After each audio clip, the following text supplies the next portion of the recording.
There we go. Alright, so I put up the sequence that we're going to use, the formula we're going to use, and again, remind you how that all works. Notice that we're using kind of a lot of the same things as we did with arithmetic. We got some common things here. We've got, where's my pen? Pen.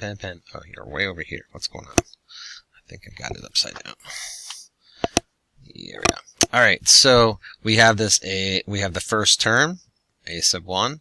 We have the a sub n, just like we did with the arithmetic. The big difference, and look, we even have the n minus 1, just like we did with the arithmetic. The only big difference is we have this r for ratio instead of d for difference. So, same kind of ideas, we're just, we're just testing it a different way. Same formula. Alright, so it says determine whether the sequence is geometric. If it is, then give me the common ratio and then give me the next 3 terms. So we've done this kind of thing before.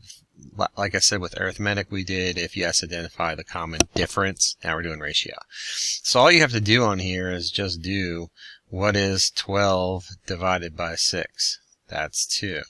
What's 24 divided by 12? That's 2. What's 48 divided by 24? That's 2.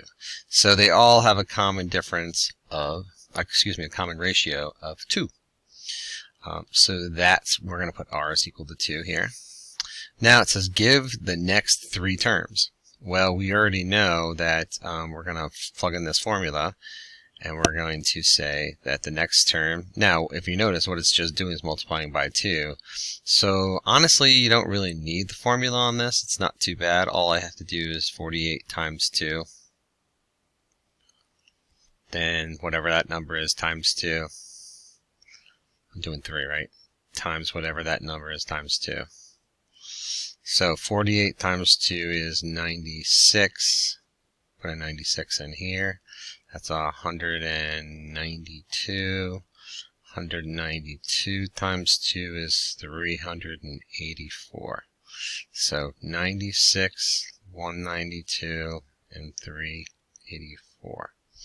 Now, if you wanted to, you could take the formula up here and apply it each time. But on these types, unless I'm going somewhere far away, I don't tend to use my my formula.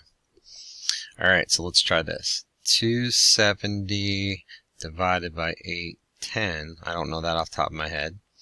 Let's see. Then we want to do 90 divided by 270. And we want to do 30 divided by 90.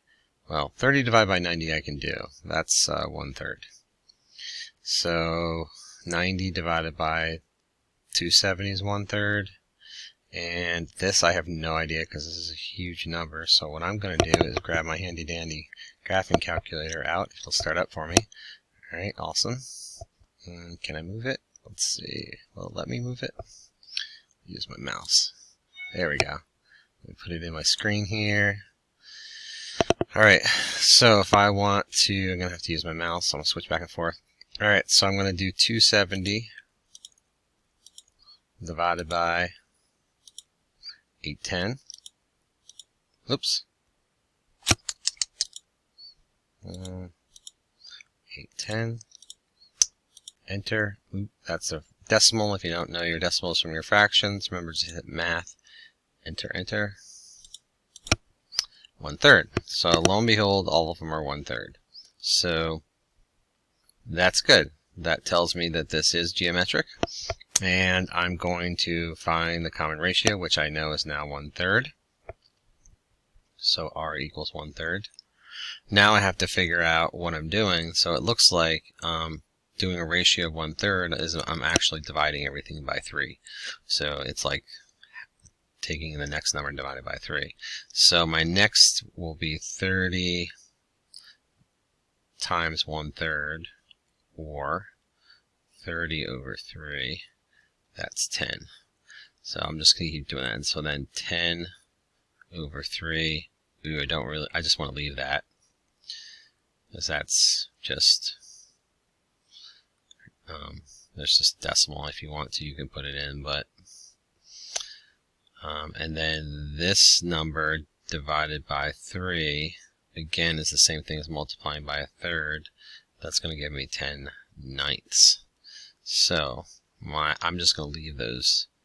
I'm going to put down here 10, 10/3, 10/9.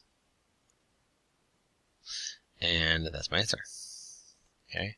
Alright, so let's try this one. 10 divided by -2 is -5. -50 divided by 10 is -5. Right?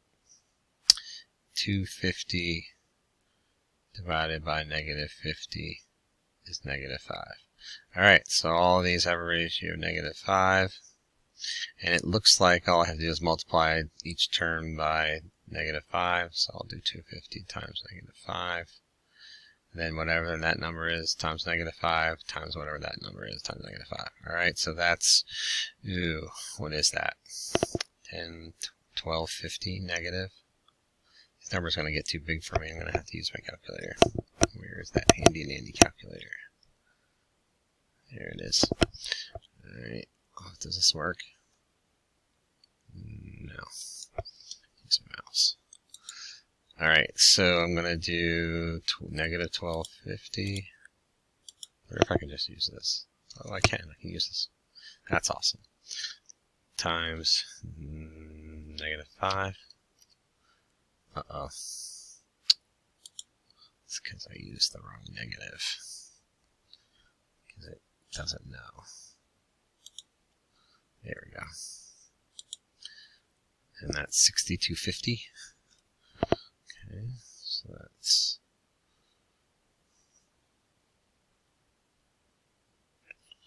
and then times -5.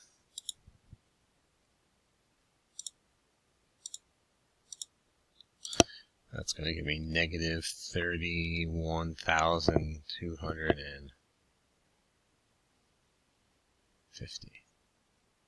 And those are my 3 terms.